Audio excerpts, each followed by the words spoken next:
Education is a very powerful tool.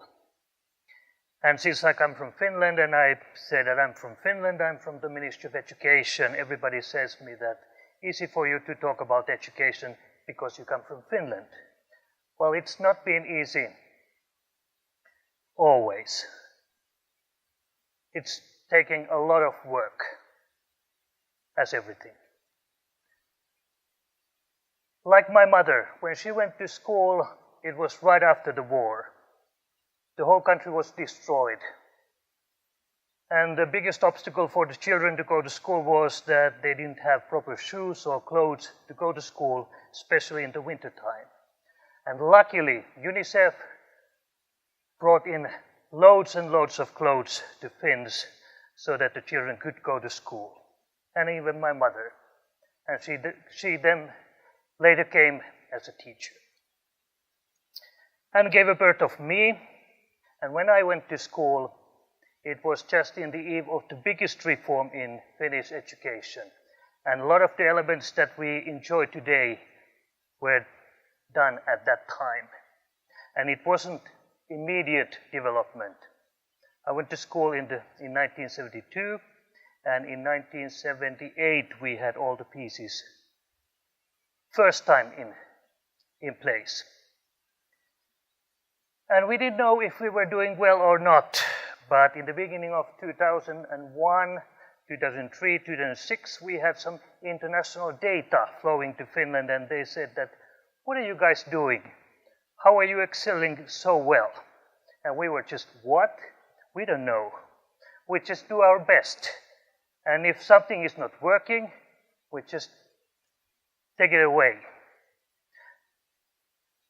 And I'm quite happy because I also have a son who is going on the 2nd grade in Finnish school today. And I was thinking of walking through what have we done, how have we evolved the Finnish education, how has it become what it is today. In 1972, when I went to school, we had a school which I see in many places in the world today. You had a teacher, you had the desks and the students, and if you need to answer to the teacher, you just raise your hand and replied, and the teachers then said that if it's correct or wrong. In my case, quite often it was even wrong. But in 72, a big decision was made. It was based on very strong vision that we should educate everybody in Finland, because there's a lot of talent in Finns, and if you leave them outside from the education system, we lose a lot of talent.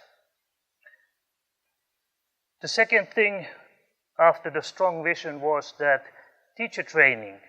It was in teacher seminars, 2 years, and then you became a teacher. But it was decided that let's take it to the university, because it's too serious to leave for any teacher if it takes only two years to become a teacher. It should take at least 5 years so that you are a professional. And so on and so on. We had the school inspections taking place in my schools, and everybody noticed that after a while it became the theater day. I mean, everybody behaved differently when the inspectors were in the classroom. And the next day, it was normal routines again. So everybody noticed the difference, so we decided to take away the whole inspection system from the Finnish education system. We also inspected the school books, what is being taught in Finnish schools, and we just said that let the teachers to decide, because they are the ones who are using all the materials. So, what else? It's early support. Every Finn gets a baby box when they are born. You get all the essential things that are needed. We are renovating our school buildings that meet the needs of today's learning. It's very important to remember that it's not hard studying at all the time. You can also have breaks in between so that your brains can have a relaxed It's collaborative learning, not competing against each other. Highly trained teachers, they have become the experts of learning. They know how to support individual learning.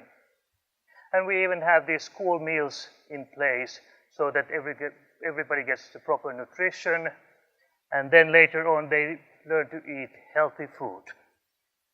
And as I said, we don't have any standardized tests in Finnish education because we believe that the teachers are the best professionals of learning, and the whole purpose of the administration is to support their work. So if I just try to sum it up, we had an orchestra where we had only the violinists, and the teacher was the conductor and saying what you should be playing. And now when my son is going to school, I think the Finnish education has evolved to an orchestra of jazz players, where everybody can prosper and have their best solos, and that is supported. Thank you. Everything is possible. Field Ready aims to ensure that in every humanitarian response, everyone has access to the supplies they need, when and where they need them. We improve local manufacturing capabilities for response through making, training, and innovating. And we work with partners to identify real needs on the ground, design products to solve those problems, and then work out the manufacturing techniques to make them a reality. In late 2016, the Australian government adopted a new catchphrase to help guide its humanitarian programming. It's simple enough and has already been used by many other organisations. And yet, it represents a significant change for the South Pacific region. That phrase, if not, why not? If not cash, why not?